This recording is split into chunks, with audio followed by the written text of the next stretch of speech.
ठीक। तो आज हम जो पढ़ेंगे डब्ल्यू के भी मेथड, कल भी स्टार्ट किए थे लेकिन कुछ कारण से कल सक्सेसफुल नहीं हो पाया था, तो आज फिर से स्टार्ट करेंगे कि ये भी एक क्या है ना, टाइम इंडिपेंडेंट अप्रोक्सीमेशन मेथड है। तो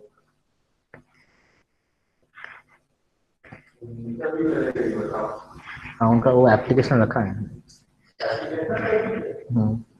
तो टाइम इंडिपेंडेंट अप्रोक्सीमेशन मेथड है ये भी, और इसके अलावा भी हम जो अप्रोक्सीमेशन मेथड पढ़े हैं वो कौन सा है, वेरिएशन मेथड है ना। कल इस बात को डिस्कस किया गया था, और 1926 में इस मेथड सबसे पहले हमारे सामने आया।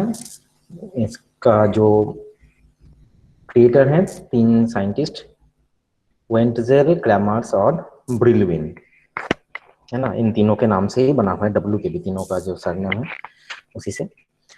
तो कल और भी कुछ कुछ बात डिस्कस किया गया था, अगर किसी को याद होगा तो बता सकते हैं कि डब्ल्यू की मेथड को हम कौन कौन से प्रॉब्लम में यूज करेंगे, है ना। कौन कौन से प्रॉब्लम में यूज करेंगे? Problems which are related in one dimension, problems which can be reduced to one dimension problem.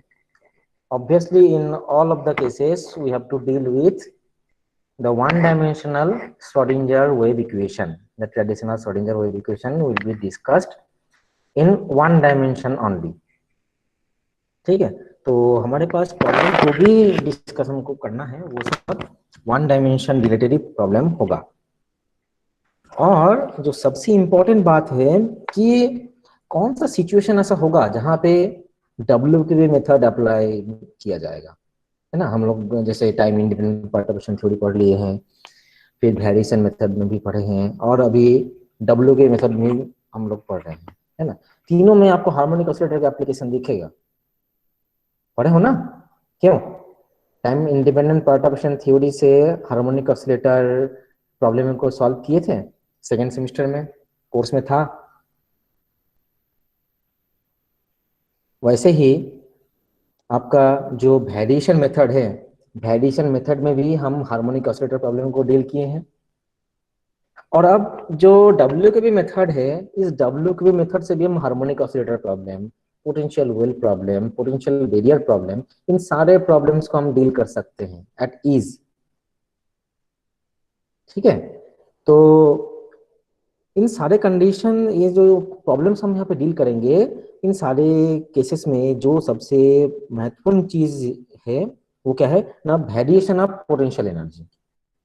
Variation of potential energy, potential energy का वेरिएशन किस प्रकार का होना चाहिए ना, स्लोली वेरी करना चाहिए। ठीक है, पोटेंशियल एनर्जी का वेरिएशन किस प्रकार का होगा, स्लोली वेरी होगा। ठीक, अब मैं आप लोगों के सामने अगर व्हाइट बोर्ड दिख रहा होगा तो बताइएगा, दिख रहा है व्हाइट बोर्ड? हाँ सर, दिख रहा है ना। अच्छा, सपोज मैं ना यहाँ पे 2 ग्राफ खींचने का कोशिश कर रहा हूँ, कितना स्ट्रेट लाइन होगा नहीं पता मुझे।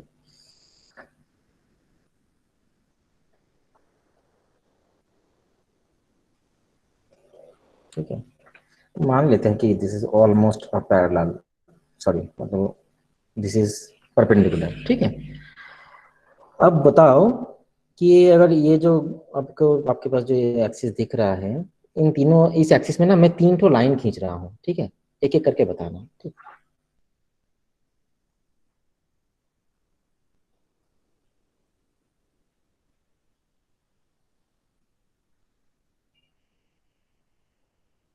ये हो गया लाइन नंबर 1, ये हो गया लाइन नंबर 2। ठीक है, फिर ये हो गया लाइन नंबर 3। ठीक, और फिर एक लाइन में और खींच रहा हूँ।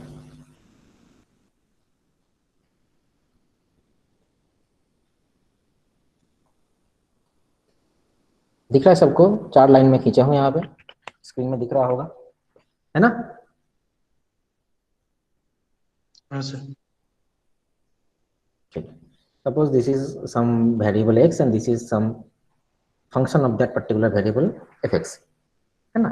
ये जो चार जो ग्राफ है, इन चारों ग्राफ में आपको क्या दिखता है कि आप एक्स एक्सिस में some sort of value X का पुट करते हैं, correspondingly function of that particular variable का वैल्यू फाइंड करते हैं और फिर आप डिफरेंट पॉइंट्स को कलेक्ट करके एक एवरेज ग्राफ बनाते हैं, है ना। तो आपको एक्स के साथ एफ एक्स का वेरिएशन आपको दिख रहा है यहाँ पे। तो ये चार जो ग्राफ बना हुआ है, इन चारों ग्राफ में अगर आप वेरिएशन को देखोगे कि कैसे वैरी कर रहा है एक्स के अकॉर्डिंग एफ एक्स का वैल्यू, तो इन चारों ग्राफ में सबसे ज्यादा इंक्रीजिंग ग्राफ कौन सा है और सबसे कम इंक्रीजिंग ग्राफ कौन सा है, या फिर स्मूथली इंक्रीजिंग ग्राफ कौन सा है, और something like increasing and then smoothness, इस प्रकार का। ये तो चार जो ग्राफ आपको दिख रहा है, इन चारों में हम क्या क्या कंक्लूजन निकाल सकते हैं? कोई भी आप लोग अगर बताओगे तो ज्यादा आसान होगा। ग्राफ 1 वाले सडनली ग्राफ, इंक्रीज हो रहा है, उसके बाद हाँ फिर स्मूथनेस आ रही है। ठीक है, ग्राफ 2 में एक्स के एक वैल्यू पे एफ एक्स की दो वैल्यू भी आ सकती है, हाँ क्योंकि ग्राफ ठीक, मुड़ा हुआ है। ग्राफ 3 स्ट्रेट लाइन है, मतलब वो लीनियर इक्वेशन बनेगा। लीनियर इक्वेशन बनेगा।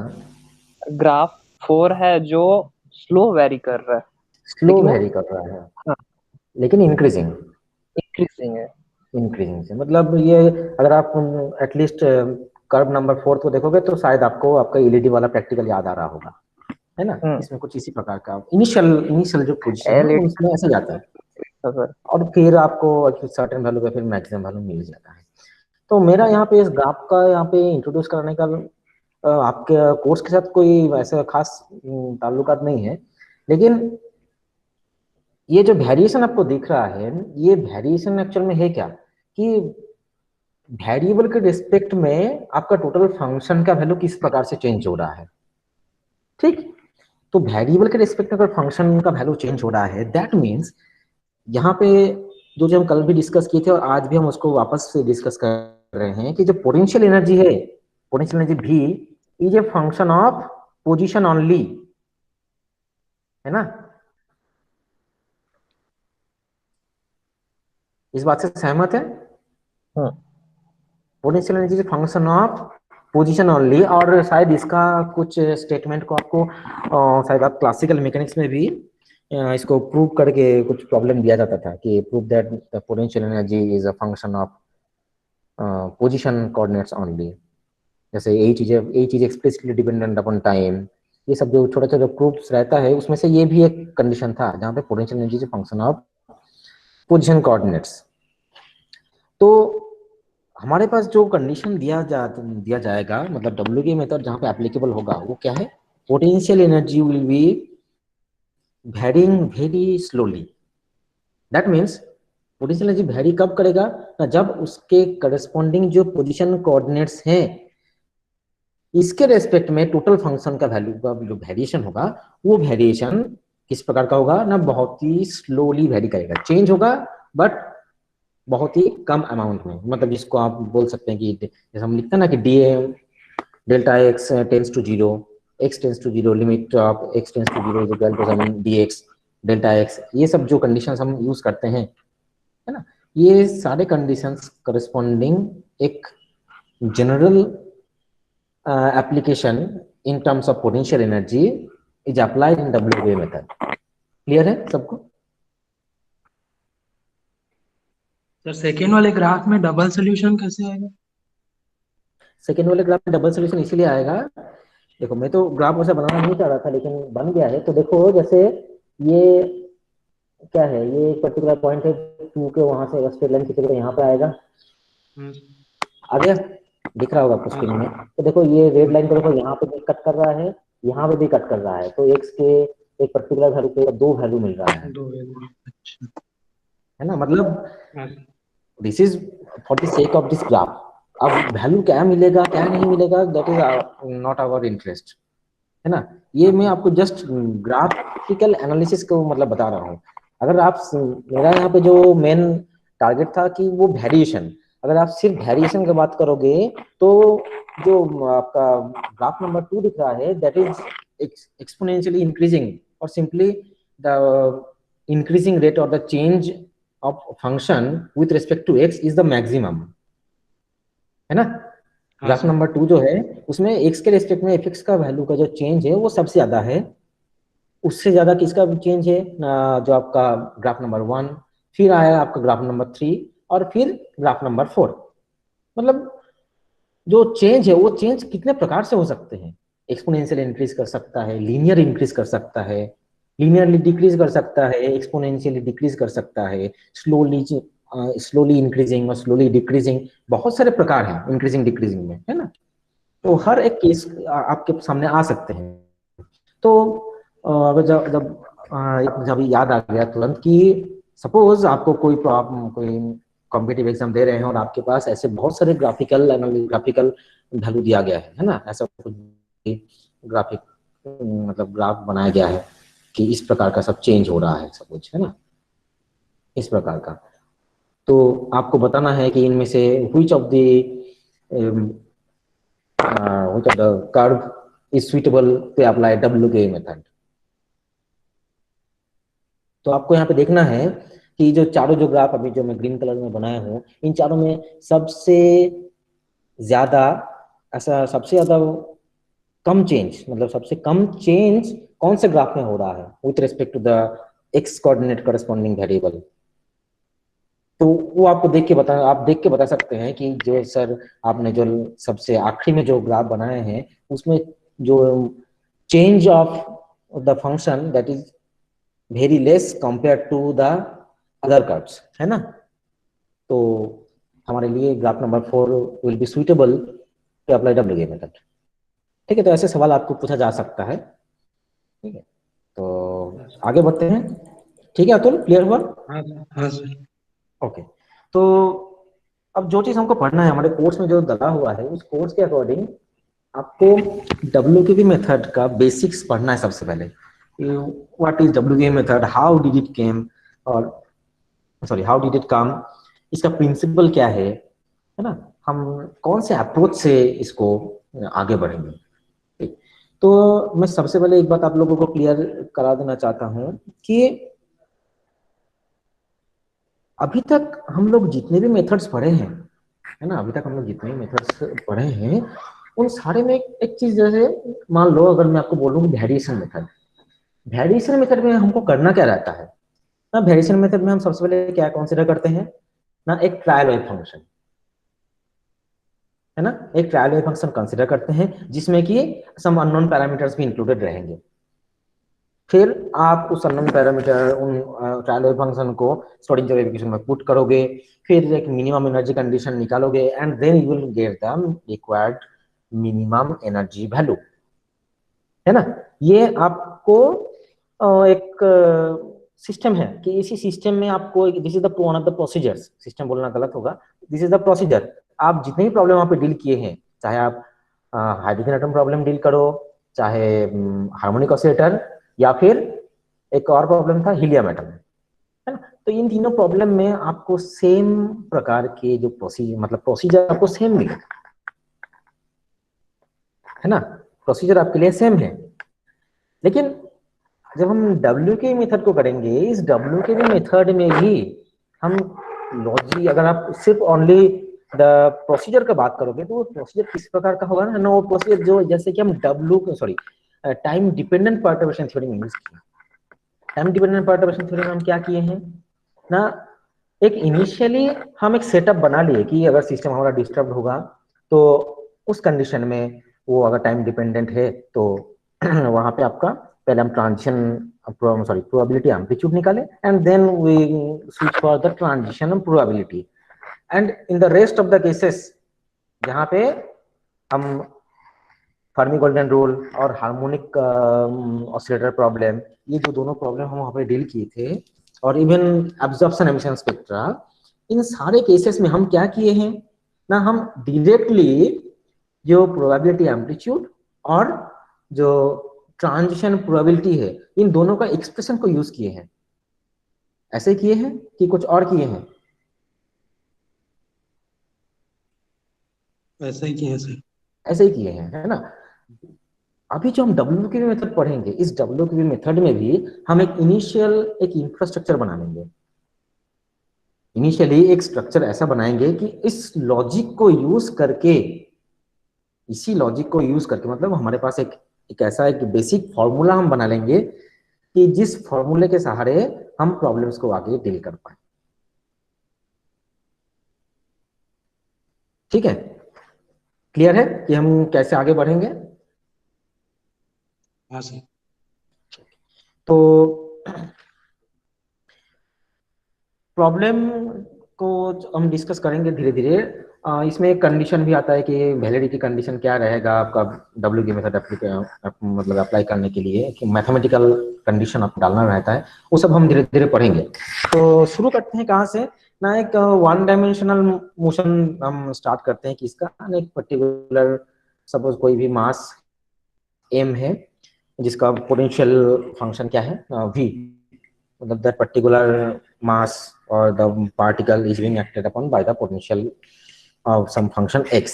ठीक है, शुरू में ही हम क्या क्या बोले हैं कि हमारा जो डब्ल्यू के मेथड है that is applicable to one dimensional motion only, है ना। हम यहाँ पे सिर्फ वन डायमेंशन केस को डील करेंगे। So while we discuss any problem, we will have to consider only the one dimensional Schrodinger wave equation। ये बात क्लियर है सबको?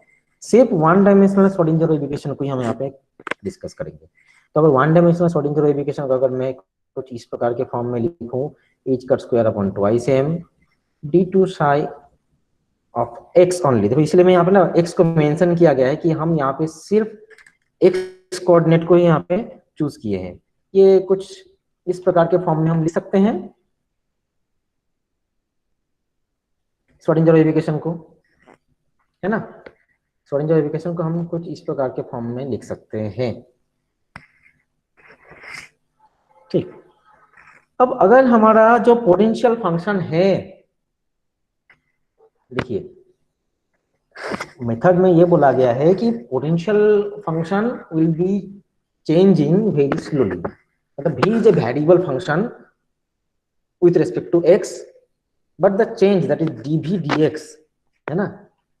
हमारा जो कंडीशन है dv dx, change of the potential function, this is very small ना। ये हमारे लिए एक बहुत ही स्मॉल वैल्यू को प्रोवाइड करेगा। That means it remains almost a constant quantity, almost, but not the constant. ठीक है, इसको आप कैसे बोल सकते हैं ना, जो हम कंटिन्यूम स्टेट जब पढ़े थे तो वहां पे हमको क्या बोला गया था, इवन फर्मी गोल्डन रूल में भी, कि the transition and probability is maximum when the transition takes place between two states of same energy. ऐसे ही कुछ कंक्लूजन निकला था फर्मी गोल्डन रूल में, याद आ रहा है सबको? कंटिन्यूम स्टेट में भी इसी चीज को पढ़े थे, डेल्टा फंक्शन इंट्रोड्यूस हुआ था, em almost equal to en, है ना।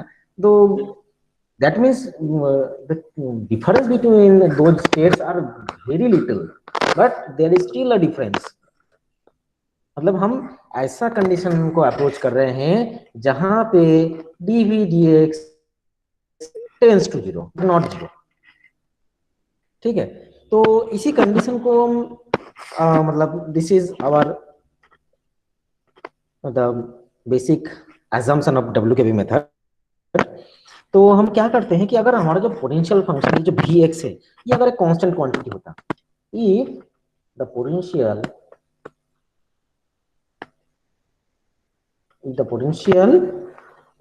Where constant, the potential were constant. तो देखो वेर लगाया गया ना, वेर कब लगाया जाता है कोई बताएगा? If I were A bird कब बोला जाता है? इमेजिनेशन, इमेजिन कर, something imaginary which can not be possible, which is not possible, है ना।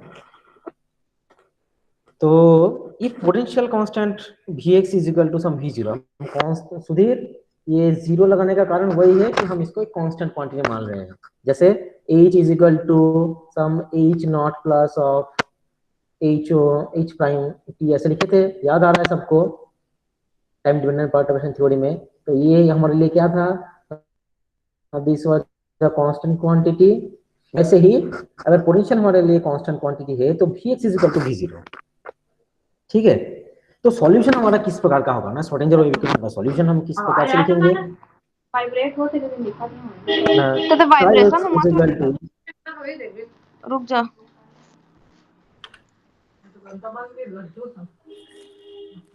नहीं सुखाई माइक को म्यूट करो। तो पहले तो खाया तो पड़ा था ना।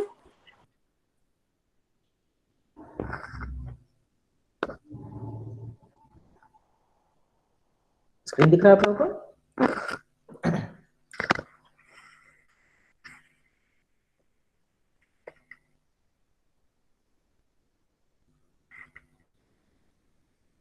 अतुल, सुधीर, हाँ सर। दिख रहा था। स्क्रीन दिख नहीं? हाँ दिख रहा हाँ, है। तो हम बोलते रहो बीच बीच में। तो श्रोडिंगर इक्वेशन का सॉल्यूशन किस प्रकार का होगा, कल हम इसको डिस्कस किए थे, सम a exponential plus minus I p0x upon h cross, है ना। इस बात पे कल हम थोड़ा सा से भी डिस्कस किए थे, जहाँ पे एक्सपोनेंशियल माइनस आई p अपन h क्रॉस।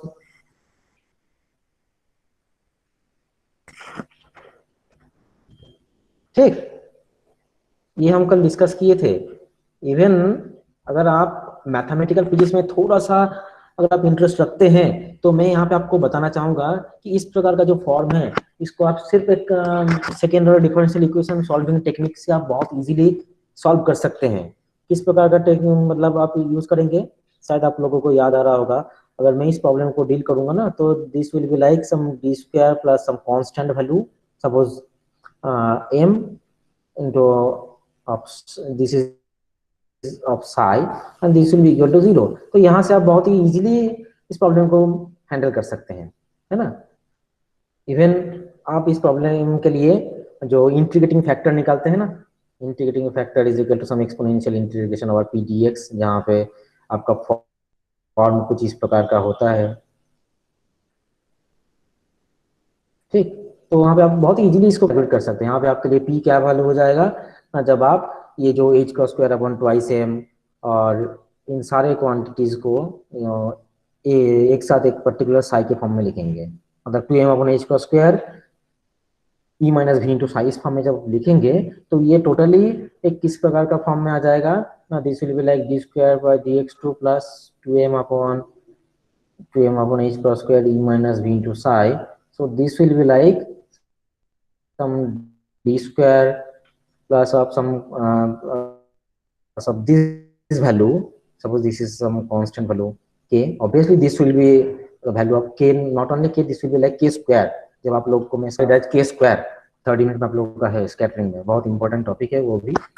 तो that will be equal to 0। और आप यहाँ पे एक डिफरेंशियल इक्वेशन सॉल्व करने के जो टेक्निक्स हैं जो मैथमेटिक्स में आप लोग पढ़े हैं उसको बहुत इजीली यहाँ पे अप्लाई कर सकते हैं। तो आपको ये कुछ इस प्रकार का सॉल्यूशन मिलेगा।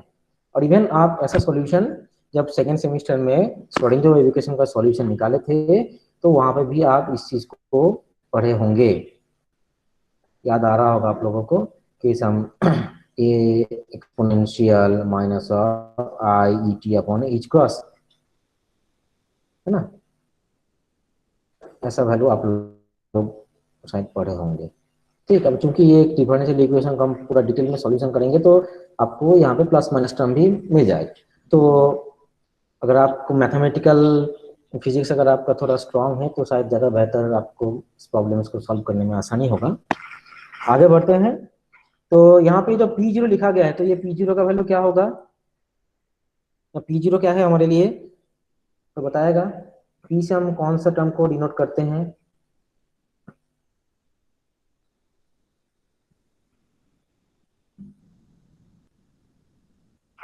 कोई बताएगा मुझे। P से हम कौन सा क्वांटिटी को डिनोट करते हैं, मोमेंटम। मोमेंटम। तो क्या ये इक्वेशन सेटिस्फाई होगा, ये इक्वेशन सेटिस्फाई होगा, P0 is equal to under root over this, ये इक्वेशन सेटिस्फाई होगा, तुरंत बताओ। हाँ होगा सर। ये इक्वेशन कैसे होगा, ई इक्वल, हाँ हो गया। हाँ, अगर आप इसको स्क्वायर कर दोगे तो बहुत easily p square equal to twice m into E minus we zero. तो p square upon twice m, ये क्या है? P square upon two m क्या है? Energy kinetic energy. है ना? अगर ये काइनेटिक एनर्जी है, kinetic energy this is equal to e minus v. E क्या है? Total energy minus potential energy, so this will be equal to kinetic energy. तो हम लोग यहाँ पे जो चीज लिखे हैं दिस इज करेक्ट, है ना? और ये जो ए लिखा गया था वो ए क्या है आपके लिए? कांस्टेंट टर्म, जो कि एक्चुअल में क्या है? एम्पलीट्यूड है ना? उस फंक्शन का जो एम्पलीट्यूड है साई, साई का एम्पलीट्यूड आपको ए से डिनोट किया जा रहा है। अब स्लोली चेंजिंग पोटेंशियल का जब बात किया गया था, स्लोली चेंजिंग पोटेंशियल का मतलब क्या होगा, है ना? Slowly changing potential,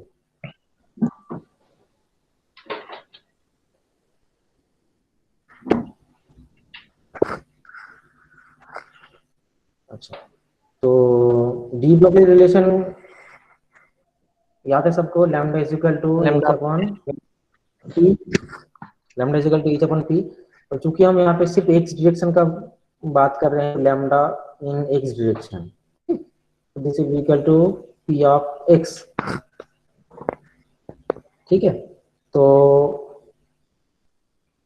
H upon P का वैल्यू क्या है? पी का वैल्यू क्या लिखेंगे हम लोग? हाँ, तो under root two M into ई माइनस वी, है ना? Under root two M into ई माइनस वी, ठीक है। कॉरेस्पॉन्डिंग प्रोपागेशन कांस्टेंट क्या होगा? Propagation constant, wave vector,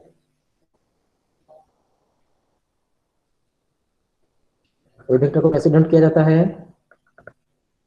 k is equal to P into H का 2 pi by lambda, 2 pi by lambda. तो ये result क्या हो जाएगा ना, जस्ट इसका इन्वर्स हो जाएगा। और रिजल्ट में हम क्या लिखेंगे ना, ये कुछ इस प्रकार का आ जाएगा 2m into E minus we. और अब ये 2 पाई था, 2 पाई को मैं नीचे लाऊंगा तो ये h क्रॉस आ जाएगा, होगा ऐसा?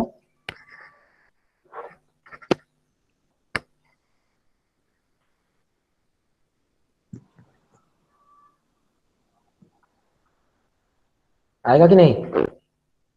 2m इंटू ई minus V upon h cross हाँ सर है। आ गया ना? हाँ, तो अब ये प्रोपगेशन कांस्टेंट निकालने का कारण क्या है ना, हम यहाँ पे प्रोपगेशन कांस्टेंट को यूज करके ना जो मैथमेटिकल कंडीशन है स्लोली वेरिंग पोटेंशियल के लिए, मैथमेटिकल कंडीशन, हम तो थियोरेटिकली बोल दे कि पोटेंशियल का चेंज जो होगा वो स्लोली वेरी करेगा, तो मैथमेटिकली हम उसको कैसे रिप्रेजेंट करेंगे? उस मैथमेटिकल कंडीशन को मतलब रिप्रेजेंट करने के लिए हमको ये प्रोपगेशन कांस्टेंट का वैल्यू चाहिए होगा, ठीक है? तो हम इस कंडीशन को आगे डिस्कस करेंगे, जहाँ पे आपको क्या मिलेगा ना, ये जो 1/k² डी के डी एक्स, ये वैल्यू आपको इसका मॉड वैल्यू जो मिलेगा this will be less than 1। ये प्रूफ मैं आपको करके आऊंगा, है ना? इस और यहीं से फिर आपको एक lambda corresponding lambda into D V D X, इस प्रकार का कुछ नीचे भी कुछ टर्म्स रहेंगे जो इसका वैल्यू क्या होना चाहिए ना, लेस देन 1। ये कंडीशन है, कंडीशन को मैं आप लोगों को बताऊंगा। तो उसके कारण आपको ये प्रोपगेशन कांस्टेंट का वैल्यू यहाँ पे जरूरी है, ठीक? तो हम आगे बढ़ते हैं। तो चूंकि हम सिर्फ एक्स डायरेक्शन को यहाँ पे कंसीडर किए हैं, तो हमारे लिए जो एसोसिएटेड मोमेंटम है वो मोमेंटम को हम किस फॉर्म में लिखे हैं कि momentum this is given by, इस प्रकार से लिखे हैं ना, momentum this will be given by 2m into E minus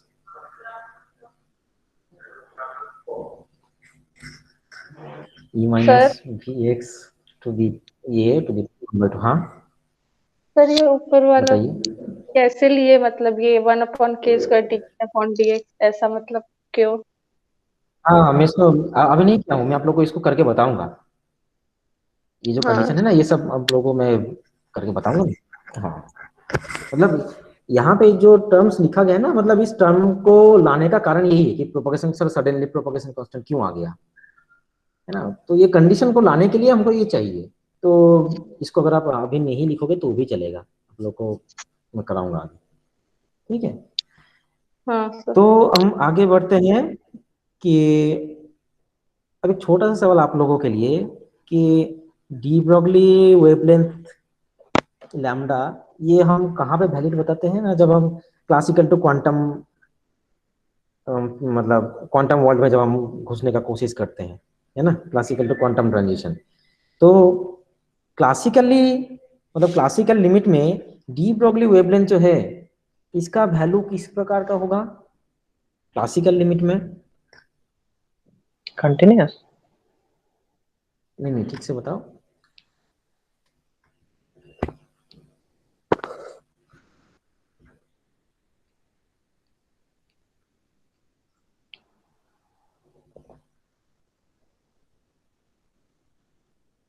classical limit में कोई भी पार्टिकल का अब डी ब्रॉगली वेवलेंथ का जो वैल्यू होगा वो किस प्रकार का होगा, मतलब कंडीशन तो वही रहेगा ना, lambda is equal to H upon P.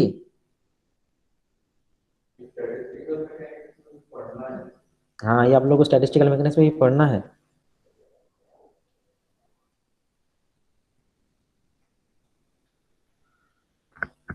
सोचो बस, 1 मिनट नहीं लगेगा बोलने के लिए।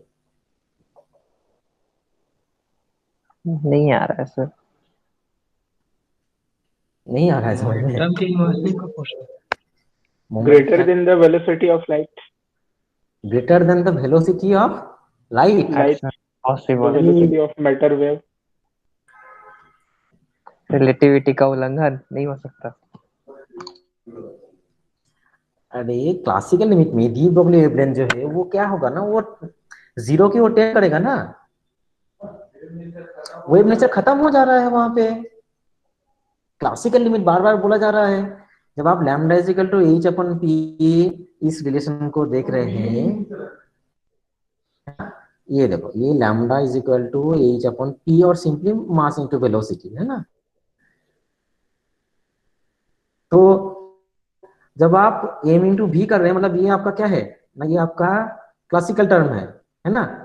लेकिन जब आप लैम्डा इंट्रोड्यूस करते हैं मतलब ये आपके लिए क्या हो गया, ये क्वांटम टर्म हो गया ना। तो क्लासिकली जब अगर एक बस जा रहा है रास्ते से तो आप उसके लिए वेवलेंथ निकाल पाओगे नहीं। तो एम, क्योंकि वहां पे एम डोमिनेटिंग है ना, हम्म, एम डोमिनेटिंग है, तो आपके लिए वहां पे मतलब जो लैम्डा का जो एग्जिस्टेंस है दैट टेंड्स टू 0, ठीक है। तो क्योंकि आप क्वांटम ट्रांजिशन जब आप क्वांटम मैकेनिक्स में घुसते हैं तो आपके लिए एक 10⁻⁻13 10⁻34 तक हम यहाँ पे बहुत इजीली इसको मतलब हमारे टर्म्स एंड मतलब कंडीशन में इंक्लूड करते हैं। लेकिन जब आप क्लासिकल में रहते हैं तब तो आप यहाँ पे इन सारी चीजों को नेग्लेक्ट कर ही सकते हैं ना। तो क्लासिकल लिमिट में डी ब्रॉगली वेवलेंथ लैम्डा का वैल्यू किस प्रकार का होगा ना, lambda will be tending to 0, lambda tends to 0, ठीक है। तो ये भी एक मान के चलो शॉर्ट क्वेश्चन बन गया कि क्लासिकल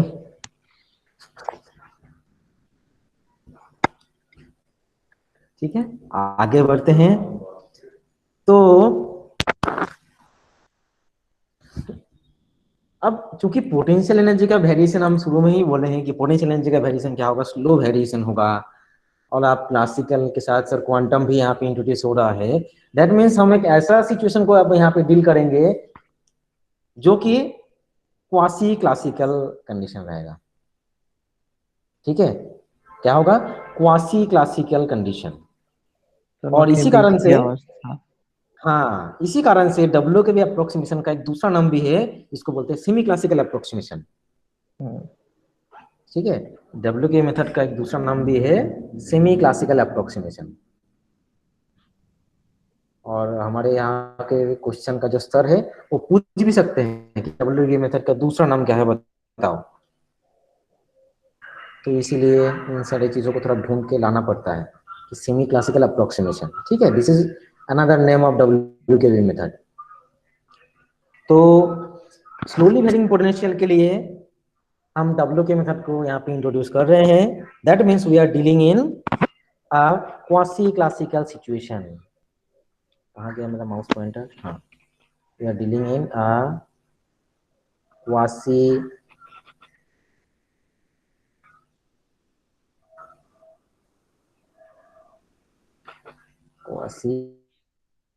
क्लासिकल सिचुएशन। ठीक है, जब हम लोग इसको मतलब प्रॉब्लमिस्टिक अप्रोच में जाएंगे ना, तब आपको ये टर्म और क्लियर होगा कि सर ये क्वासी क्लासिकल जो बोल रहे हैं इसका एक्चुअल में मीनिंग क्या है। आपके पास एक टर्म आएगा जिसको बोलते हैं turning point, classical turning point बोलते हैं हम उसको, आगे की क्लासेस में पढ़ेंगे। तो वहाँ पे ये जो यहाँ पे लिखा गया क्वासी क्लासिकल सिचुएशन, ये आपके लिए और ज्यादा क्लियर हो जाएगा। ठीक है, तो अब आगे बढ़ते हैं। और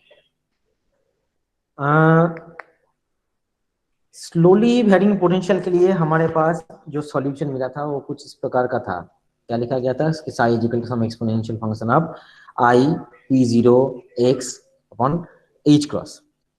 ठीक है, तो ये जो सॉल्यूशन हमको मिला है, सॉल्यूशन का हम एक नंबरिंग कर देते हैं क्योंकि हमारे पास इक्वेशंस बहुत सारे हो जाएंगे। तो this is our equation number suppose 2। ठीक है,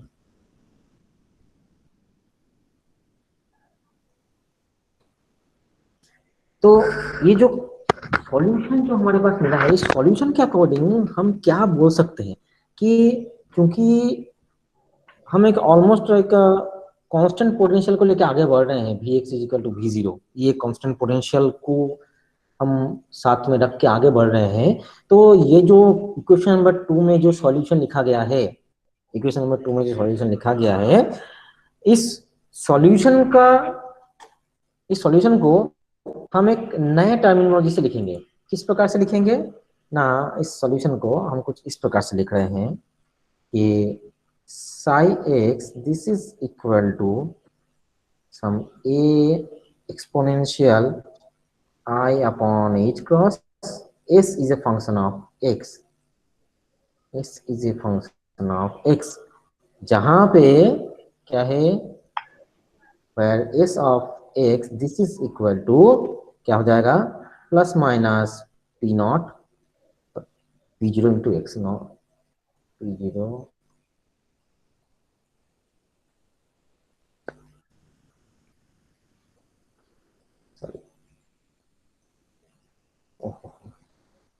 one not responding।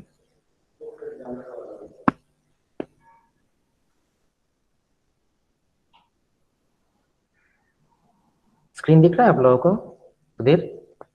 हाँ सर दिख रहा है। हाँ, क्या दिख रहा है? Microsoft OneNote close program. Working. हाँ, क्लोज प्रोग्राम। तो should I close? You can. बोलो इंजीनियर सर। I can. हाँ, आप लोग अब हम झूलन अवस्था में आ गए हैं, थोड़ा सा रुक जाइए। सही हिंदी बोला ना मैं? मेरी हिंदी उतनी अच्छी नहीं है सर।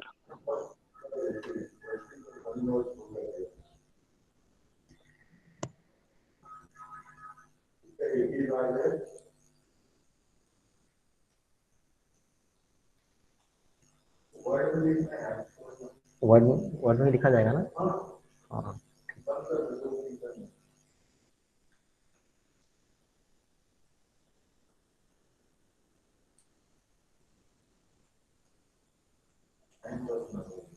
हाँ, वही तो हो गया ना।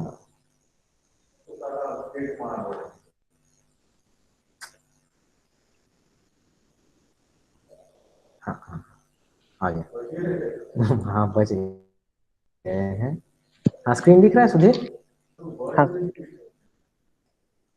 हाँ, तो ये क्या कंडीशन है कि a is equal to some plus minus p0 into X. ठीक है, ये मेरे ख्याल से आप लोगों को ये लिखने में कोई दिक्कत नहीं होना चाहिए। ठीक है, this is our equation number. ये कौन सा इक्वेशन होगा हमारे लिए? 3 नंबर इक्वेशन है क्या? 3 नंबर इक्वेशन। ठीक, तो कांस्टेंट पोटेंशियल जो कि हम यहाँ पे इंट्रोड्यूस किए हैं, है ना, तो कांस्टेंट पोटेंशियल और ऑलमोस्ट अ कांस्टेंट पोटेंशियल ज्यादा सही वर्ड होगा।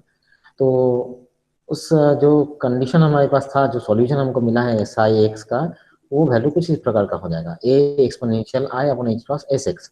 ठीक है, तो देखो यहाँ पर कुछ चेंज नहीं हुआ है, बस P zero plus minus P zero into x जो था उसको मैं ए सी जे फंक्शन ऑफ एक्स से रिप्लेस किया हूँ।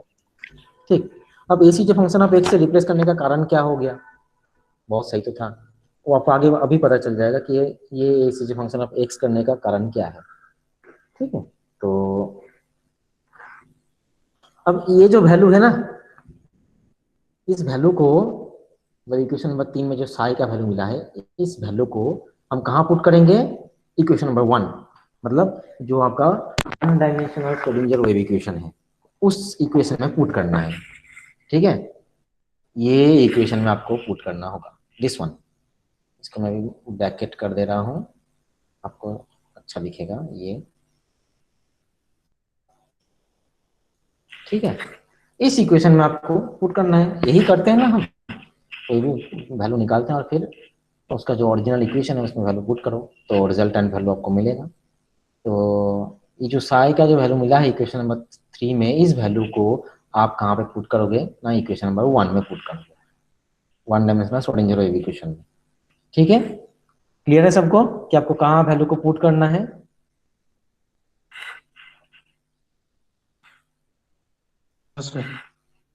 ठीक, तो अभी बस एक बात बता दो कि यहाँ पे अगर मैं साई की जगह में ये जो अभी जो इक्वेशन नंबर 3 में जो वैल्यू को मिला है इसको पुट करूंगा तो रिजल्टेंट जो इक्वेशन बनेगा वो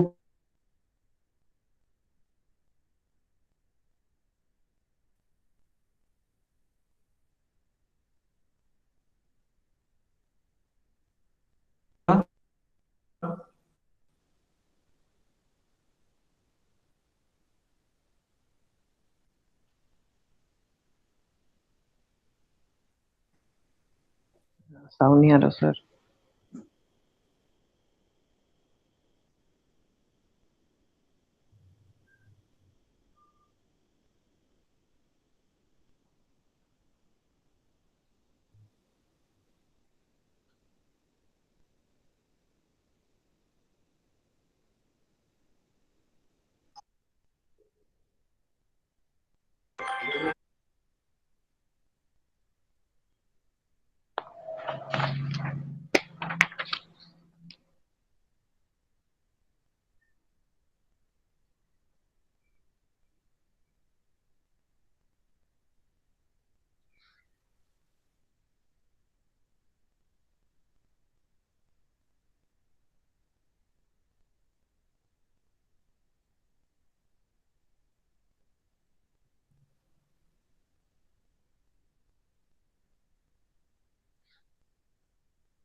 हाँ सुधीर, आवाज आ रहा है अभी?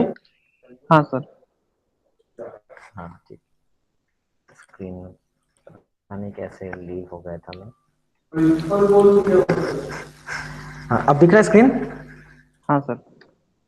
ठीक, तो अब जल्दी से बताओ कि इक्वेशन आपका जो बनेगा उसमें किस प्रकार का चेंज होगा? उसमें एक एस का डबल डेरिवेटिव निकलेगा, माइ हाँ हाँ, ठीक, माइनस करके दैट मीन्स आपका जो साई है वो रिप्लेस हो जाएगा एस से। हाँ। साई रिप्लेस हो जाएगा एस से, लेकिन हम्म। ओवरऑल जो सिस्टम है उस सिस्टम का जो वेरिएबल है वो अभी भी एक्स ही हम्म। है ना, मतलब अभी भी ये वन डायमेंशनल एक श्रोडिंगर वेव इक्वेशन की तरह ही वो ट्रीट हो रहा है। हाँ। तो जब आप इसको सॉल्व करोगे ना तो आपको कुछ इस प्रकार का वैल्यू मिलेगा, मैं यहाँ पे डायरेक्टली लिख दे रहा हूँ, it is your duty to solve this steps, in between steps. बहुत इजी है, कठिन होता तो मैं जरूर कर देता, ऐसा कुछ कठिन नहीं है इसमें। 1/2m, एक सिंगल डेरिवेटिव भी आएगा, और क्या माइनस रहेगा ना, वी एक्स माइनस ये आएगा ना, मैं शुरू में माइनस लगा दिया हूँ यहाँ पे। हाँ अच्छा माइनस बाहर से लग गया।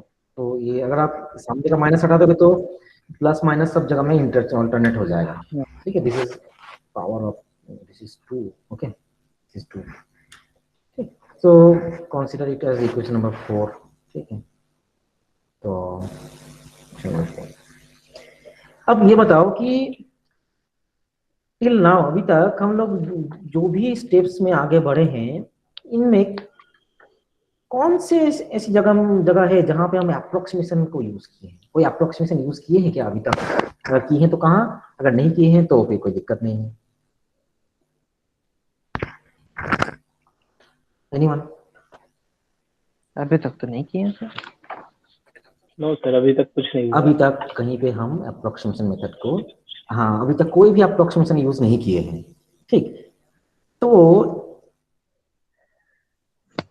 एक बात तो आपके सामने क्लियर ये है कि equation number 4 is strictly equivalent to equation number 1, that is the original Schrodinger equation. dx हाँ बताओ, s का स्क्वायर कैसे आया? कहाँ पे आ स्क्वायर जाएगा स्क्वायर सर? मेरे में स्क्वायर तो नहीं आया। आ जाएगा, डोंट वरी। अगर नहीं आएगा तो हम इसको एक बार देखेंगे फिर से। हो सकता है मैं भी तो गलत हो सकता हूँ ना, ऐसा नहीं है। हो सकता है कि ये वाला टर्म मैं गलत लिख रहा हूँ, इस टर्म पे थोड़ा दिक्कत है ना, ये वाला टर्म। ठीक है, सो क्या पता मैं ही गलत लिखा हूँ, हो भी सकता है, जरूरी नहीं कि मैं हर वक्त सही हूँ। चलो आगे बढ़ते हैं, देखना इसको सॉल्व करके। तो ये जो इक्वेशन है, ये इक्वेशन आपका इक्वेशन नंबर 1 के साथ इस प्रकार से, मतलब ये एक इक्विवेलेंट इक्वेशन है। ठीक, तो इक्विवेलेंट इक्वेशन तो है, लेकिन ये जो इक्वेशन है, इस इक्वेशन में एक दिक्कत क्या है कि ये इक्वेशन एक नॉन लीनियर इक्वेशन है, जो कि इक्वेशन नंबर 1 से कॉम्प्लिकेटेड है। इक्वेशन नंबर 1 से कॉम्प्लिकेटेड है। कैसे कॉम्प्लिकेटेड है ना, वहां पे आपको एक सेकेंड ऑर्डर डिफरेंशिएशन ही मिला था, है ना, सिंपली एक सेकेंड ऑर्डर डिफरेंशिएशन मिला था, और सम कांस्टेंट टर्म्स बोल सकते हैं। अगर भी आपके कांस्टेंट टर्म शुरू में अगर हम मतलब कंसीडर किए हैं, तो rest of the terms are constant with respect to that particular variable, है ना। तो d2 psi dx2 plus some constant into psi is equal to 0, मतलब आप एक सेकेंड ऑर्डर डिफरेंशियल इक्वेशन आपको मिला था, जो कि आप बहुत इजीली सॉल्व कर सकते हैं। But this one is not exactly like that one. यहाँ पे बीच में आपको एक टर्म दिख रहा है, जहाँ पे मैं ग्रीन कलर से हाईलाइट किया हूँ, ये टर्म आ गया ना। तो ये जो टर्म है, ये टर्म यहाँ पे इक्वेशन नंबर 1 के साथ मिसमैच करा रहा है ना। तो अगर ये मिसमैच हो रहा है, that means this will be something difficult more than that one. तो अब इस इक्वेशन को हम कैसे सॉल्व करेंगे ना, अब हम यहाँ पे अप्रोक्सीमेशन यूज करेंगे। क्लियर है सबको कि हम अप्रोक्सीमेशन कौन से टर्मिनोलॉजी के लिए और कौन सी सिचुएशन में आके यूज कर रहे हैं?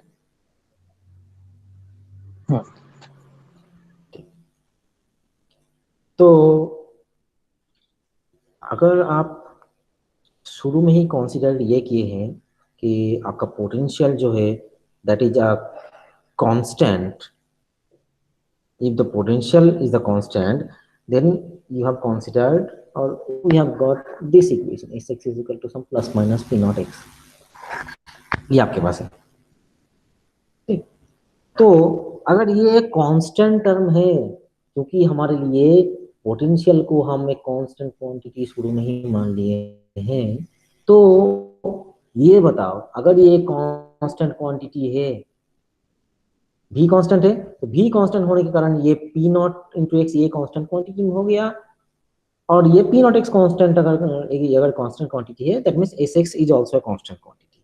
तो एस एक्स अगर एक कॉन्स्टेंट क्वांटिटी है तो इक्वेशन नंबर 4 में जो फर्स्ट जो टर्म है, इक्वेशन नंबर 4 में जो first term that means this one ये क्या हो जाएगा ना, ये वैनिश हो जाएगा, will be equal to 0। ठीक,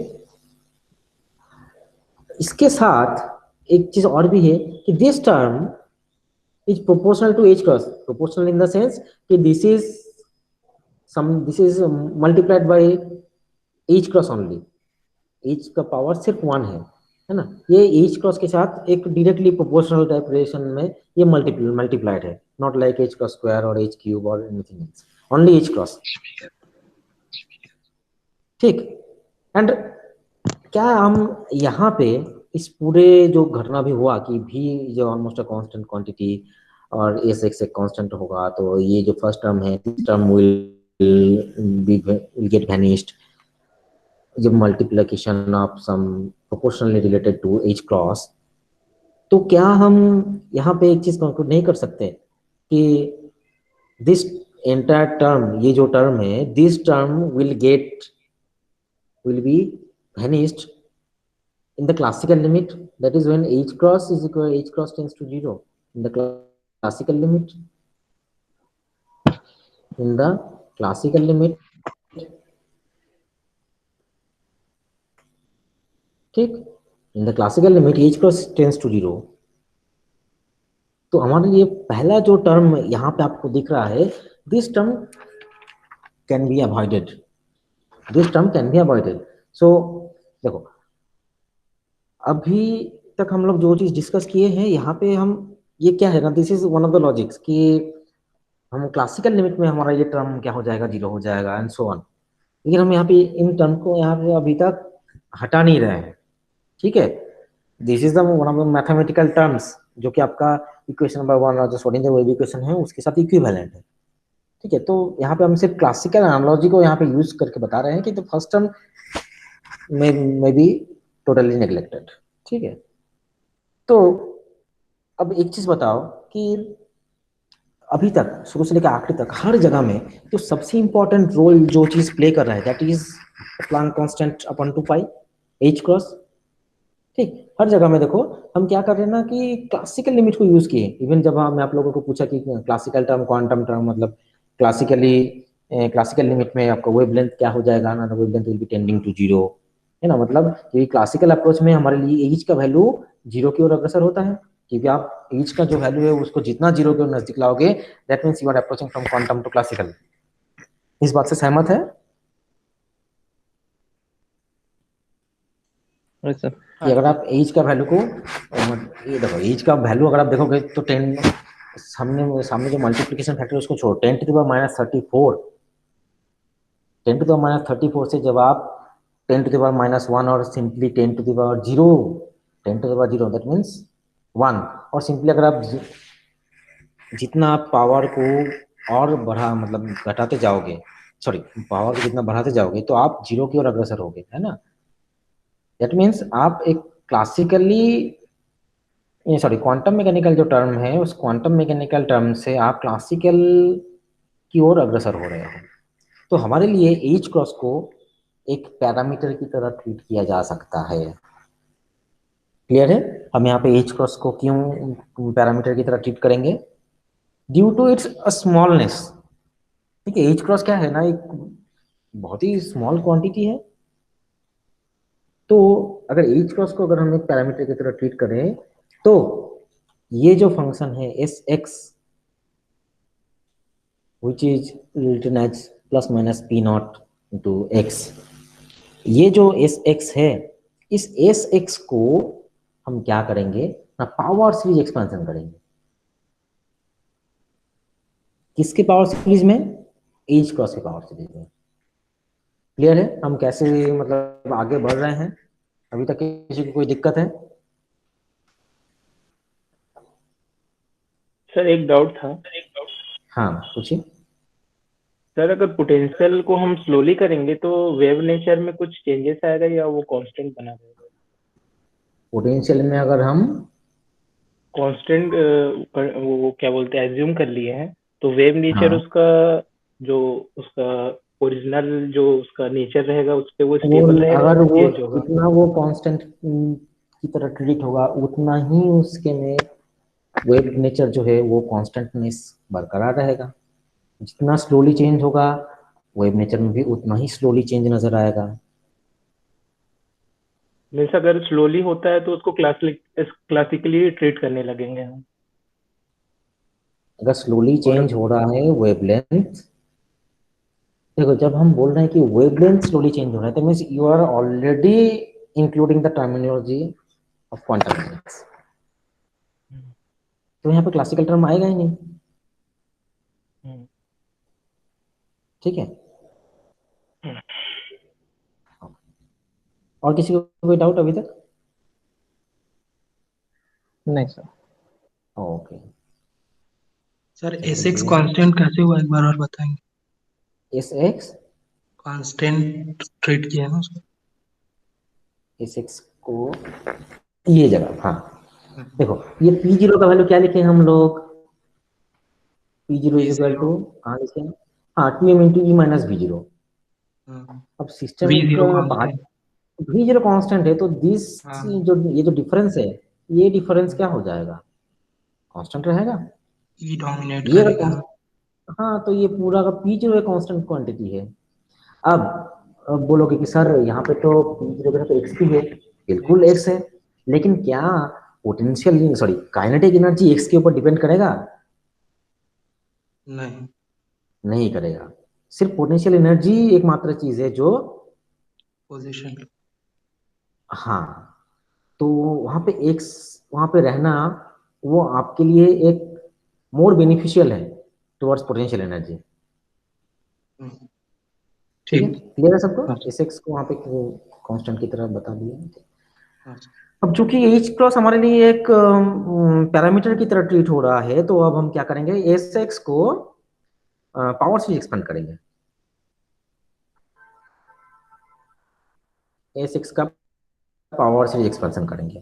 किस प्रकार से पावर सीरीज एक्सपेंशन करेंगे ना, जो चीज हम लोग पहले से करते आ रहे हैं, A S zero X plus H cross S one X plus H cross square upon two S two X and so on.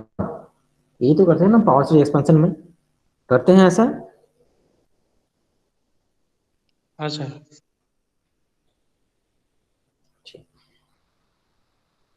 तो हमारा जो कैलकुलेशन होगा ना उस कैलकुलेशन में देखो आपको दिख रहा है कि यहाँ पे डी एस डी एक्स और D two X D X two, तो दो टर्म आपको लगेगा, तो वो दोनों टर्म को भी हम यहाँ पे मतलब आप for the sake of calculation आप यहाँ पे कैलकुलेट करके रख सकते हैं। क्या होगा ना हमारे लिए जो अगर आप इसका डिफरेंशिएशन करोगे with respect to S D S upon D X, जिसको हम कैसे डिनोट करेंगे, एस प्राइम एक्स से।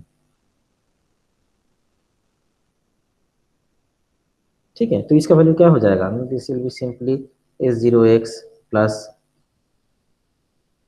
H cross S one prime x plus and so on. Correspondingly जब आप इसको सेकेंड ऑर्डर डिफरेंशिएशन करोगे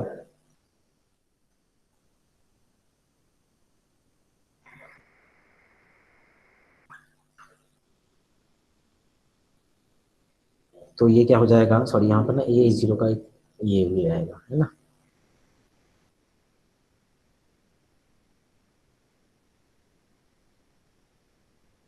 H zero double x plus H prime sorry H में कैसे प्राइम आएगा, S one double prime x plus H cross. Clear है?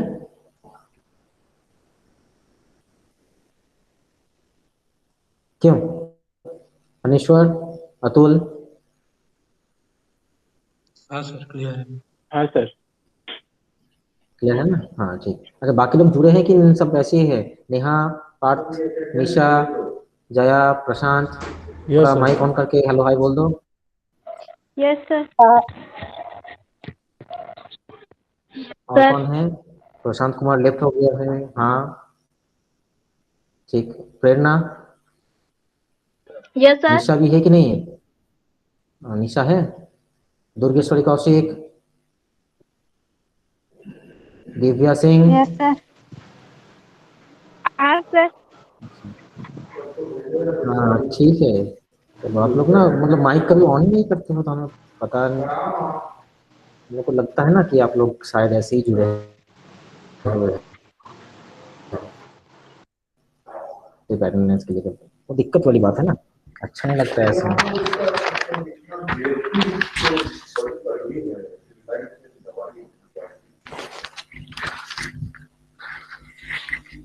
ठीक है, तो अब आई थिंक आप लोगों को अब समझ में आ गया कि अब अगला स्टेप हमको हमारा क्या होने वाला है, ये बताएगा? सर वेरिएशन कैलकुलेट करेंगे। किस प्रकार का वेरिएशन कैलकुलेट करेंगे? देखो, ये जो आपको यहाँ पे जो वैल्यू निकला है ना, सेकंड ऑर्डर फर्स्ट ऑर्डर का जो वैल्यू निकला है ना, इस वैल्यू को आप यहाँ को पे इक्वेशन में यहाँ पे डालेंगे, फिर हाँ, एच के पावर तो फिर को आपको क्या मिलेगा कोफिशिएंट ना, को इक्वेट एच के करेंगे। पावर को फिर हम बिल्कुल सही, एच क्रॉस का जो पावर्स है उसके करस्पॉन्डिंग सेम पावर के लिए कोएफिशिएंट्स को हम इक्वेट करें, जो आप सिंपली स्पेशल फंक्शन सॉल्यूशन करते समय किए हैं, बिल्कुल वैसे ही हम आगे बढ़ रहे हैं, है ना। इवन आप टाइम इंडिपेंडेंट पार्टिशन थ्योरी अगर पढ़े हैं तो वहां पे भी हम ऐसी कैलकुलेशन लेके आगे बढ़ते हैं।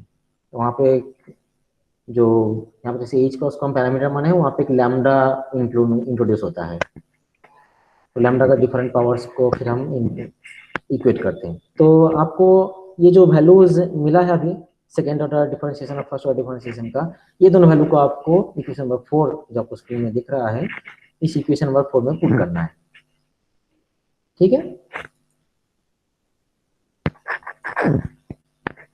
तो आप लोग इसको पुट करेंगे और पुट करने के बाद किस प्रकार का रिजल्ट आएगा उसको मैं लिख रहा हूँ।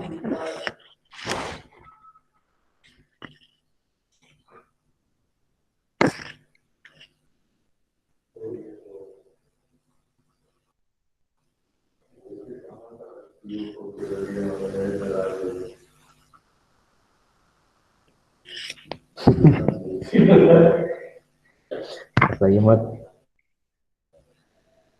इतना इतना हंसा रहे ना, टू मच परटर्बेशन। हाँ, अच्छा आप लोग कभी बहुत ज्यादा डिस्टर्ब हुए हैं?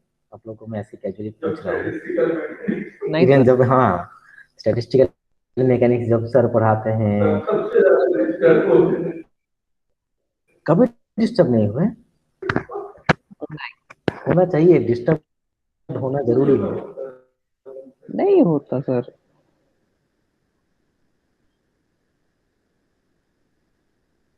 सर पूछ रहे हैं इसलिए मैं आप लोगों से पूछ रहा हूँ। नहीं उधर डर बर के मत बोलना है ना, क्या है नहीं सर, मैं स्टैटिस्टिकल कभी मैकेनिक्स पढ़ाते समय भी टीचर खुद डिस्टर्ब रहता है,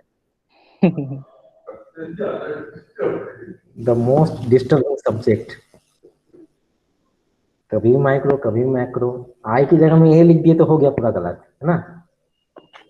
हाँ।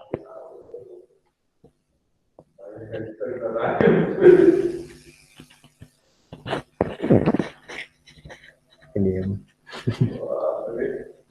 ये सब V X minus E is equal to 0, इस प्रकार का रिलेशन आपको मिलेगा, ठीक है। आप लोग इसको मतलब बाद में पुट कर लीजिएगा तो देखिए कुछ इसी प्रकार का रिलेशन आएगा, ठीक है। सॉल्व कर लीजिए, आ जाएगा। आगे बढ़ते हैं। तो अब हमको करना क्या है ना, एच क्रॉस के डिफरेंट पावर्स को हम क्या करेंगे, इक्वेट करेंगे, ठीक है। तो मैं यहाँ पे डायरेक्टली लिख दे रहा हूँ कि जब आप H cross to the power 0 मतलब जो कांस्टेंट टर्म्स आपके पास में मिलेंगे, तो H cross to the power 0 का जब आप कोएफिशिएंट को जब आप इक्वेट करेंगे तो आपको किस कौन से टर्म्स मिलेंगे ना, 1/2m एस 0 प्राइम एक्स, इसका स्क्वायर, कोई भी दूसरा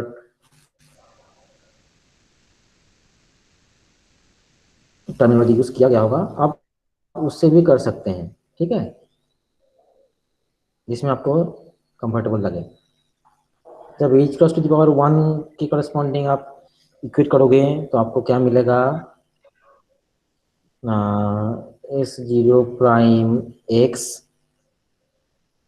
S1 prime x minus I/2 S0 double prime x, this will be equal to 0। Correspondingly जब आप h cross to the power 2 को इक्वेट करोगे तो आपके लिए किस प्रकार का रिलेशन मिलेगा, minus I S1 double prime x plus S1 prime x का square plus S0 prime x S2 x is equal to 0। ये कुछ इस प्रकार के आपके पास इक्वेशंस मिलेगा, ठीक है, एंड सो ऑन लिख देते हैं, एंड सो ऑन। मतलब ये तो कभी खत्म ही नहीं होगा ना, पावर सीरीज एक्सपेंशन है तो ये चलता ही जाएगा, हर एक टर्म के लिए आपको डिफरेंट डिफरेंट इक्वेशंस मिलते जाएंगे, ठीक है, क्लियर है सबको? हाँ सर। ठीक, अब एक चीज मुझे बताओ कि अगर मैं पहला इक्वेशन को मैं सॉल्व करूं तो पहले इक्वेशन सॉल्व करने पे मुझे कौन सा वैल्यू मिलेगा, S0x का वैल्यू मिलेगा, S नॉट का, हाँ। सेकेंड इक्वेशन को जब आप सॉल्व करोगे तो आपको क्या मिलेगा, देखो S0 का वैल्यू आपको मिल चुका है ऑलरेडी, तो आपको क्या वैल्यू मिलेगा यहाँ से, S1 का। जब आप थर्ड इक्वेशन को सॉल्व करोगे तो आपको क्या मिलेगा, S2 का वैल्यू मिलेगा। That means whenever you solve these equations you will get the results of the solution of S0x, S1x, S2x successively, है ना। लगातार आप कंटिन्यूअसली जब आप इसको सॉल्व करते जाओगे, पहले H0 का पावर, फिर H1 के लिए, सॉरी H क्रॉस के लिए, फिर H क्रॉस स्क्वायर के लिए, हर एक के केस में आपको क्या मिलेगा, पहले S0, S1, S2 ऐसा आपको वैल्यू मिलता जाएगा। लेकिन जब हम WK मेथड को आगे जब हम इसके आगे भी जब हम बढ़ा रहे हैं तो आपको एक चीज दिखेगा कि WK मेथड में हमारे लिए पहला दोनों टर्म ही सबसे ज्यादा इंपॉर्टेंट है। पहला दोनों टर्म मतलब कौन सा पहला दोनों टर्म ना, ये जो दोनों टर्म आपको दिख रहा होगा कि हम हमारे लिए सबसे ज्यादा इंपॉर्टेंस यही दोनों टर्म का रहेगा यहाँ तक।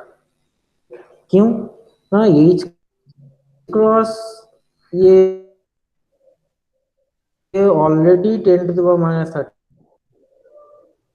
34 है, जब आप H क्रॉस स्क्वायर करोगे तो कहाँ हो जाएगा, ये 10 to the minus, higher orders में जाओगे these terms are getting neglected, है ना।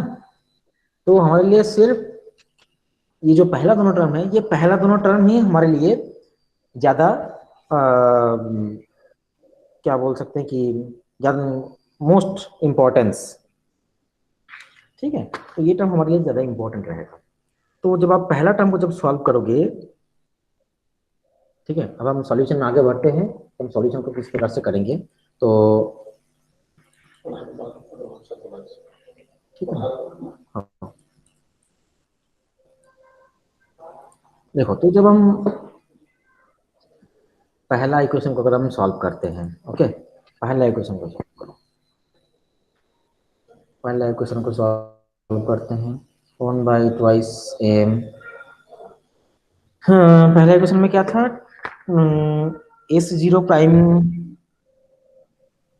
था ना, S0 प्राइम था ना, उसका स्क्वायर, S0 प्राइम का square minus VX minus energy.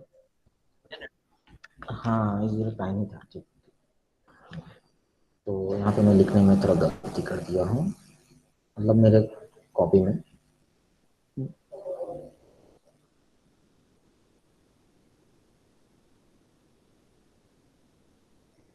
Plus VX minus this is equal to 0, ठीक। इसको आपको क्या करना है, सॉल्व करना है।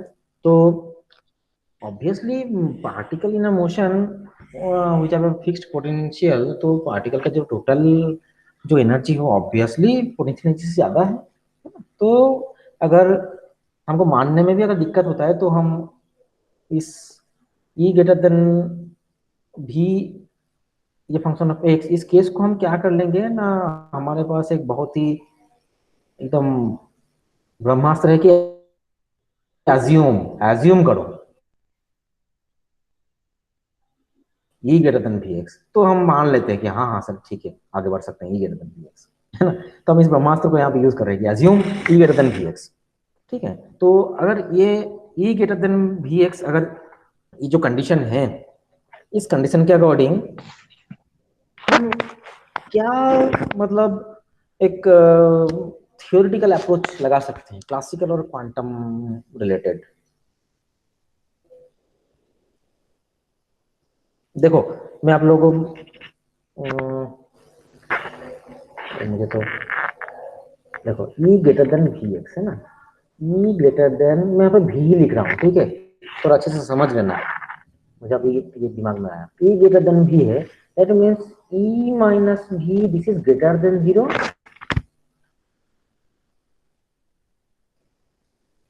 Is it okay?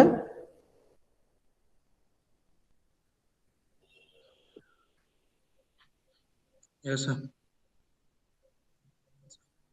Okay. E minus V greater than 0. That means kinetic energy is greater than 0.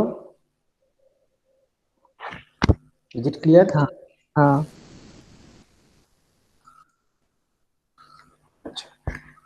तो अगर आप थोड़ा अपना मेमोरी को अगर आप रिकॉल करोगे तो क्या मैं एक छोटा सा डायग्राम यहाँ पे बना लूँ, जो कि शायद आप लोग पहले पढ़ चुके हैं। Step potential. स्टेप पोटेंशियल और पोटेंशियल बैरियर और वॉट एवर इट इज, जो भी आप बोलोगे। तो आप फिर क्या बोलते हैं कि this in this region e greater than e, है ना, दीस आर सम कंडीशंस। तो हालांकि ये जो टर्म, इसका ये जो डायग्राम में बनाया है, इसका एप्लीकेशन ही आपको पढ़ना है अल्टीमेटली। तो चूंकि अभी इस केस को मैं डिस्कस कर रहा हूँ, तो what can you conclude is, ये किस प्रकार का रीजन है, ये जो आपके लिए रीजन 1 और रीजन 3 और ये जो रीजन 2, इन तीनों में से आप तो ऑब्वियसली एक चीज बता सकते हैं कि 1 और 3 ये जो दोनों रीजन है, वो in both these regions you find the exactly same Schrodinger wave equation. Clear? ये हम सेकंड पूरा सेकंड सेमेस्टर में भी इसी चीज को किए हैं, है ना। फर्स्ट और थर्ड में same Schrodinger wave equation, that means both the regions are of same atmospheric condition or same situations, same type of laws are applicable, है ना। लेकिन region number 2 is something different. तो क्या अंतर है, मतलब रीजन नंबर 1 3 और रीजन नंबर 2 में अंतर क्या है? some extra potential in region 2.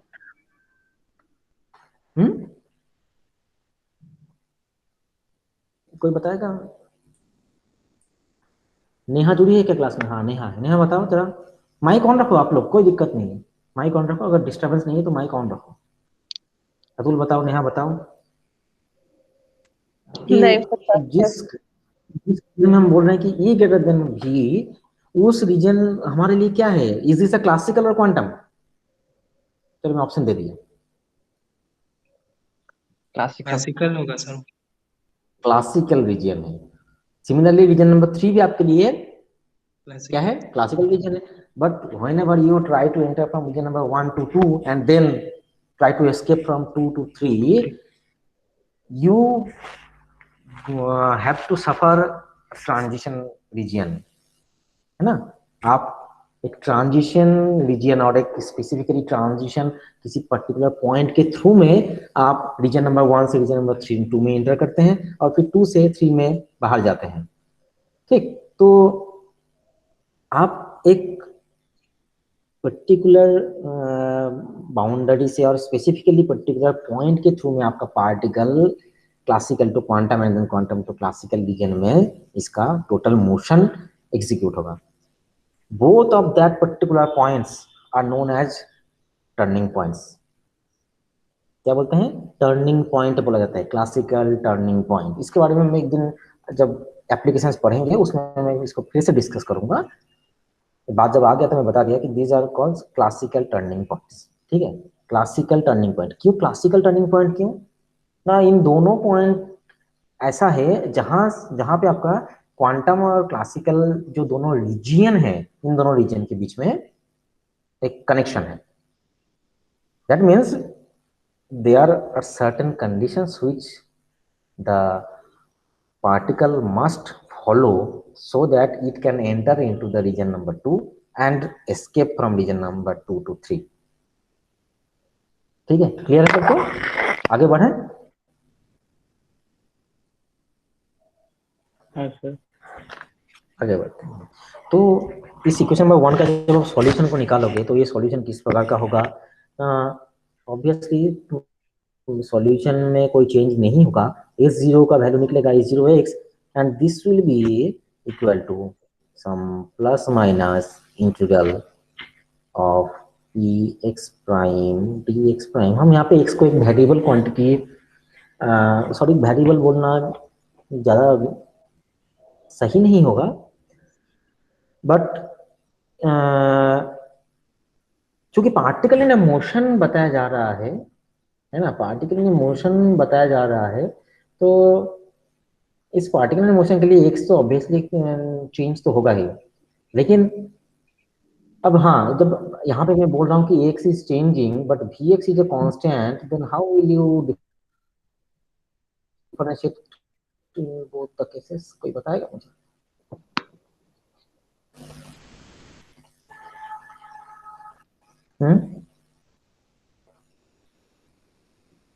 ये बहुत अच्छा सवाल आ गया दिमाग में, सोचना तो पड़ेगा बताएगा सर मुझे? थोड़ा। बहुत इजी है, बहुत ही इजी है। Sir question. अरे थोड़ा सा कोशिश करो, थोड़ा सा कोशिश करो। देखो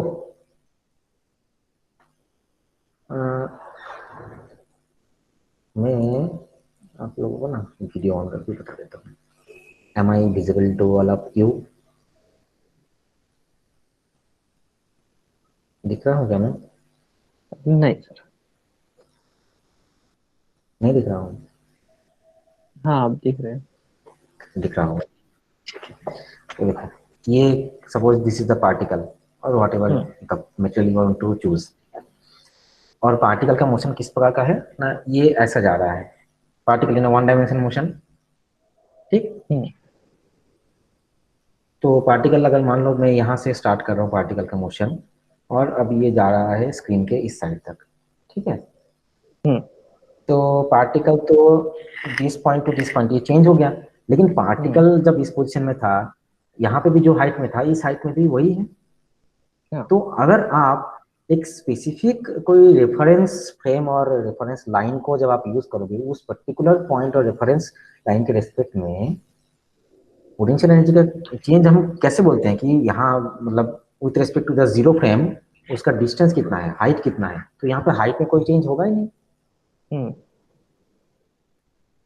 ठीक है, तो that x corresponds to this one, कि आप पर्टिकुलर कौन से ऐसे पोजीशन से आप अपना जो पार्टिकल का जो पोटेंशियल है उस पोटेंशियल को वहां पे फाइंड करना चाहते हैं।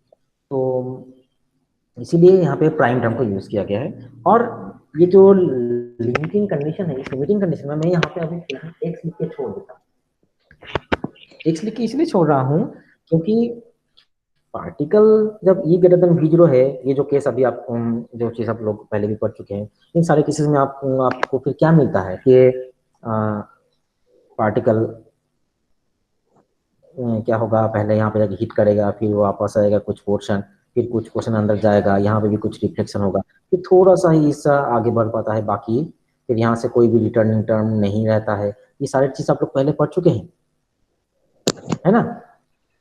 दैट मीन्स जो फर्स्ट जो रीजन है S0x, ये आपको क्या बता रहा है कि plus minus of sum integral over px dx, ये जो टर्मिनोलॉजी है, ये टर्म में आपको क्या मिल रहा है ना, this is the classical limit.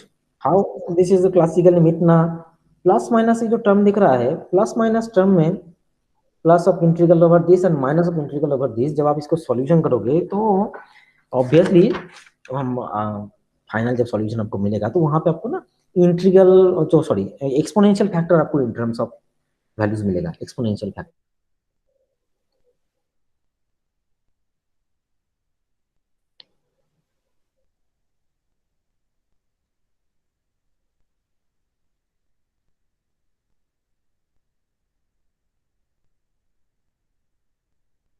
और चूंकि आप S0 जो है this is corresponding sir from आपका ऑडियो S0 कट रहा है।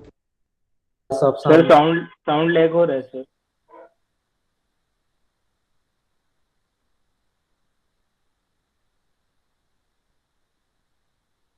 S1 sorry.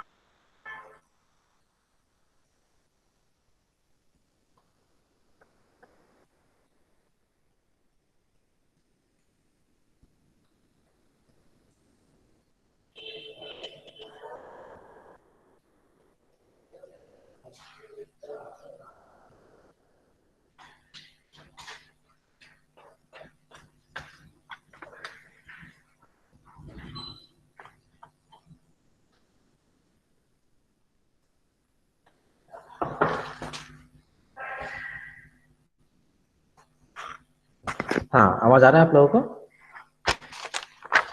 Yes sir. हाँ हाँ हाँ ठीक। तो एक्चुअल में क्या होगा ना, आपको फिर दिखेगा कि एक टर्म आपका जैसे यहाँ पे आपको मिलता था कि एक टर्म पॉजिटिव एक डायरेक्शन में, दूसरा नेगेटिव एक डायरेक्शन में, तो वैसे ही आपको दिखेगा कि some terms which are being in progress in positive x direction and while some of them are in negative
हाँ हाँ दिख रहा है स्क्रीन सुधीर?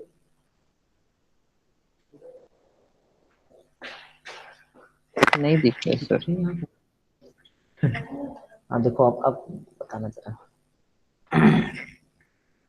दिख रहा है। May be it is now. हाँ अब शायद आप बताना जरा, वन नोट दिख रहा है जरा।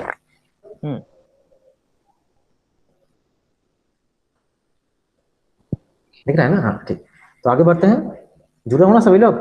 क्योंकि मैं इसको थोड़ा इसलिए कंप्लीट करना चाहता हूँ क्योंकि अगला जो टॉपिक है हमारा कनेक्शन फार्मूला, वो थोड़ा हेक्टिक टाइप लगेगा आप लोगों को। मतलब मैं डरा नहीं रहा हूँ, but this is something like that, इसलिए मैं बोल रहा था। तो आगे बढ़ते हैं। इस वन का जब सॉल्यूशन निकालोगे सेकंड इक्वेशन से, तो आपको कुछ इस प्रकार का वैल्यू मिलेगा जो कि आपको यहाँ पे दिख रहा होगा। ठीक है, तो करस्पॉन्डिंगली फिर आप सॉल्यूशन निकालोगे S2 के लिए, फिर S3 के लिए, ऐसे बहुत सारे टर्म्स आपको मिलते जाएंगे। तो आप जितना आप आगे बढ़ते जाओगे उन सारे केसेस में आपको मतलब एक क्या कॉमन टर्मिनोलॉजी आपके लिए क्या होगा ना, dvdx का वैल्यू जितना कम होते जाएगा, सॉरी, आप जितने टर्म्स आपके पास अवेलेबल होते जाएंगे, dvdx का वैल्यू क्या होगा ना, वो भी धीरे धीरे एक बार बार वो डिफरेंशिएट होते जाएगा। मतलब जब आप अगर S2 को सॉल्यूशन करोगे ना, S2 को अगर आप सॉल्यूशन करोगे, सुधीर आवाज आ रहा है क्या? आ रहा है सर। हाँ, अब नहीं आ रहा है सर। ये इसको लिखने का कोई मतलब नहीं है, ये जो अभी जो टर्म्स में अभी नहीं आ रहा है। अब आ गया। ठीक है। तो ये जो टर्म्स मैं अभी लिख रहा हूँ, ये टर्म्स हमारे कैलकुलेशन में कुछ काम नहीं आएगा, but for the sake of our knowledge हम इसको लिखेंगे। इसको हम कैसे नेग्लेक्ट कर सकते हैं? ये कुछ इस प्रकार का टर्मिनोलॉजी आपको मिलेगा। ठीक है, दिख रहा है स्क्रीन सबको? हाँ। दिख रहा है तो सर। आप जितने हाँ, जितना भी आगे के टर्म्स में ले जाओगे उन सारे कंडीशंस में आपको क्या दिख रहा है ना, जब आप S2 को कैलकुलेट करोगे तो आपके लिए यहाँ पे एक टर्म आया dvdx। एक तो हमारे लिए भी मतलब dvdx एक खुद ही एक स्मॉल क्वांटिटी है ना। ऊपर से जब आप इस टर्म इस S2 को जब आप देख रहे हो तो ये एक टोटली स्मॉल क्वांटिटी है, जहां पे एक टर्म यहाँ से भी और रिलीज हो रहा है जो कि d2 dvdx का स्क्वायर। मतलब ये सारे टर्मिनोलॉजी जितने आगे जाओगे उन सारे कंडीशंस में dvdx जितना आपको इंट्रोड्यूस होगा उतना ही S2 क्या हो जाएगा, S2 and the rest of the higher order terms will be small. ठीक, कंडीशन क्या रहेगा ना, ये जो E माइनस भी, ये जो टर्म है जो शुरू से लेकर आखिरी तक, ये टर्म E माइनस भी, this is not too close to zero, this is not too close, not too close to zero. ये कंडीशन बस सेटिस्फाई होना चाहिए। ऑब्वियसली ये कंडीशन हमारे लिए सेटिस्फाई होगा ही, क्योंकि हमारा कंडीशन शुरू से ही आखिरी तक ये पोटेंशियल एनर्जी, चूंकि वहां पे कोई वेरिएशन नहीं हो रहा है, तो यही मतलब condition all over the terminologies will be accepted। ठीक, अब आगे बढ़ते हैं। तो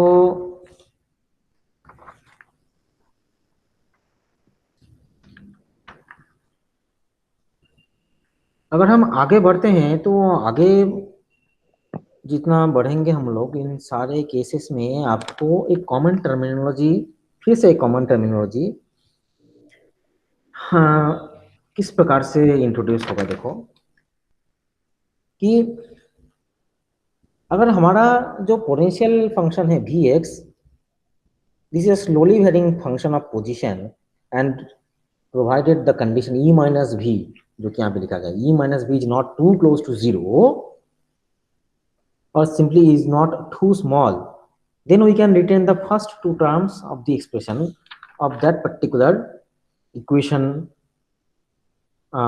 simply that equation number जो आपका मिला था, कौन सा इक्वेशन मिला था, ये we can consider only these two terms H cross और S1। ठीक है, एच क्रॉस और एस जीरो और एस वन, ये दोनों टर्म को हम यहाँ पे इंट्रोड्यूस इसलिए कर सकते हैं क्योंकि बाकी जितने भी अलग टर्म्स हैं इन सारे कंडीशंस में डीवीडीएक्स जो term that will also play an major role while calculating these values S2 S3 S4 and so on. तो हमारे लिए सबसे इंपॉर्टेंट टर्मिनोलॉजी के अकॉर्डिंग S0 और S1 यही दोनों ऐसे टर्म हैं जो कि आपको क्या करेगा ना, उस एक्सप्रेशन को वैलिडेशन देगा, उस एक्सप्रेशन को क्या करेगा, वैलिड करेगा। क्लियर है सबको?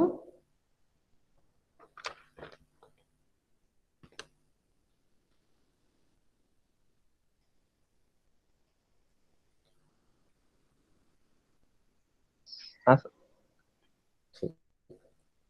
तो अब चूंकि हमारे लिए ये दोनों कंडीशन ज्यादा इंपॉर्टेंट हो गए हैं, तो ये जो S0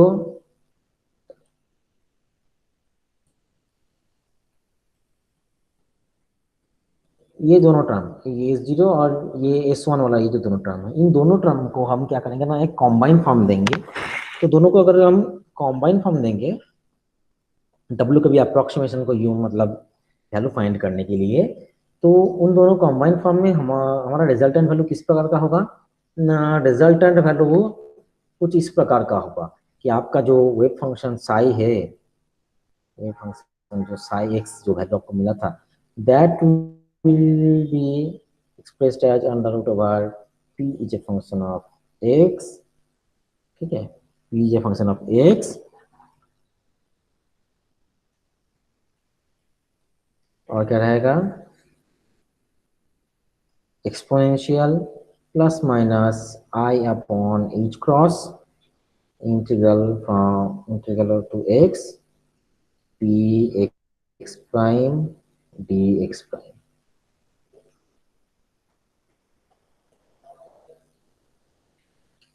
ठीक है सुधीर,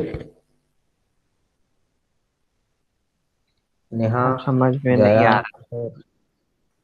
अब समझ में नहीं आ रहा है ना, that means you are trying to understand W के मेथड। अगर आप बोल देते हाँ आ गया तब दिक्कत था।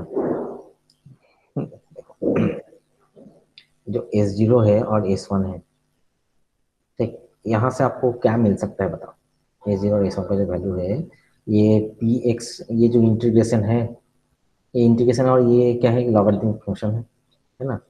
तो यहाँ पे आपको वैल्यू को पुट करना है। यहाँ पे H0 का वैल्यू पुट करो और यहाँ पे H क्रॉस इंटू S1 का वैल्यू पुट करो, तो आई H क्रॉस अपन 2 आ जाएगा, आएगा। S is equal to S0 plus H cross S1 था आपके लिए, और यहाँ पे आपके लिए S0 और S1 का वैल्यू मिला है, दोनों वैल्यू को पुट करो, ठीक है, दोनों वैल्यू को पुट करो।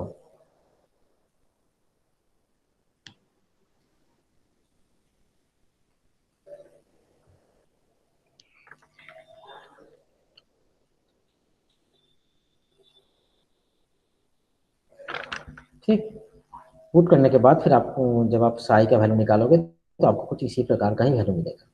अब ऐसा वैल्यू क्यों लिखा गया है सर, प्लस माइनस ऐसे तो नहीं आएगा सर, दो अलग अलग मतलब कांस्टेंट की तरह ही, जैसे हम लिखते हैं कि sum, this is a summative form of two different terms, that means it is a linear combination. ठीक है, ये क्या होगा, linear combination. Obviously linear combination आपको दिख ही रहा है कि ये एक्सपोनेंशियल दोनों फैक्टर है, एक प्लस फैक्टर और एक नेगेटिव फैक्टर, माइनस फैक्टर, है ना। तो अगर हम दोनों टर्म को अगर हम आगे मतलब एक्सप्लेन करके अगर लिखेंगे तो हम कैसे लिख सकते हैं कि this is the linear combination of, this is the linear combination of, क्या हो जाएगा ना आपके लिए, साई एक्स का वैल्यू किस प्रकार से हम लिखेंगे, a under root over p is a function of x exponential i upon h cross integral over x px prime dx prime plus b under root over p is a function of x exponential minus of i upon h cross x क्या हो जाएगा, p x prime d x prime. इन दोनों को जब हम लिख सकते हैं ऐसा, हमारा क्वांटम मैकेनिक्स में ये दोनों टर्मिनोलॉजी को हम इकट्ठा एक पर्टिकुलर कांस्टेंट के तरह हम रिप्रेजेंट कर सकते हैं। ठीक है, तो both of these equations are correct. ये जो लास्ट इक्वेशन अभी हम लोग लिखे हैं, इस लास्ट इक्वेशन में आपको एक चीज दिख रहा होगा कि दोनों जो टर्म है, दोनों टर्म में एक एक्सपोनेंशियली पॉजिटिव टर्म और एक एक्सपोनेंशियली नेगेटिव टर्म, मतलब एक एक्सपोनेंशियली इंक्रीज करेगा और एक डिक्रीज करेगा। तो दोनों टर्मिनोलॉजी में हम क्या कंक्लूजन निकाल सकते हैं कि फर्स्ट जो फंक्शन है, एक्सपोनेंशियल फंक्शन है, इसमें क्या रिप्रेजेंट हो रहा है कि जो वेव है that is moving in the positive x direction, जो बात मैं थोड़ी देर पहले भी आप लोगों को बता रहा था। this term represents wave moving in positive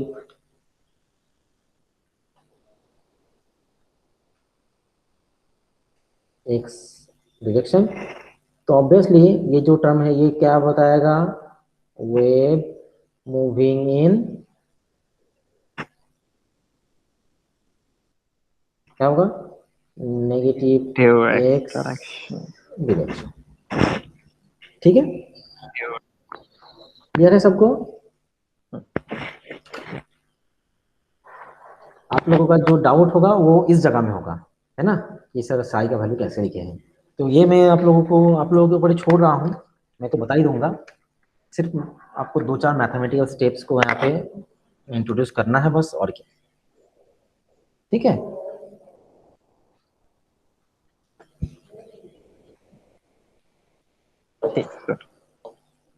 क्या अभी तक जितना भी बताया गया है ना, इसमें किसी को कोई भी डाउट है तो मतलब थियोरेटिकल डाउट और ये डाउट कीजिए।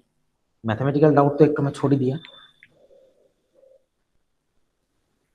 पढ़ना पड़ेगा सर अभी। तो एक बार देखना पड़ेगा। हाँ, पढ़ना तो पड़ेगा। हाँ, देखना तो पड़ेगा।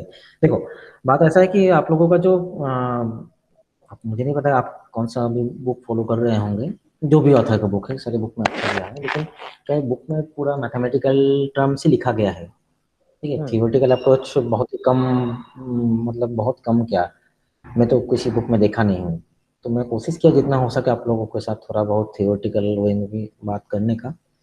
अब कितना समझ में आएगा कि नहीं आएगा ये तो आप लोगों को जब सवाल पूछा जाएगा तब आप उसका रिस्पॉन्स से मुझे पता चलेगा कि कितना मैं सक्सेसफुल हुआ हूँ कि नहीं। हाँ। तो मैं रिकॉर्डिंग को ही बंद कर रहा हूँ।